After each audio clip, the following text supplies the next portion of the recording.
Badan Narkotika Nasional, BNN, Provinsi Sumatera Selatan, Sumsel, bersama Polres Mesuji berhasil gagalkan penyeludupan narkotika jenis sabu-sabu 15 kg.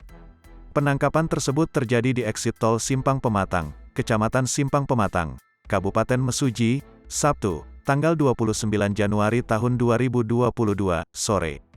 Hal tersebut dibenarkan Wakapolres Mesuji Kompol Juli Sundara mewakili AKBP Yuli Haryodo saat dikonfirmasi melalui telepon. "Benar, kami telah berhasil mengamankan tersangka beserta barang bukti," ujarnya. Namun, kata Juli, untuk barang bukti narkotika jenis sabu-sabu tersebut saat ini telah dibawa oleh BNN Provinsi Sumsel. Lebih lanjut, Juli menuturkan bahwa penyelundupan barang haram jenis sabu-sabu 15 kg tersebut rencananya akan dikirim ke Kabupaten Ogan Komering Ilir, Oki, Provinsi Sumsel.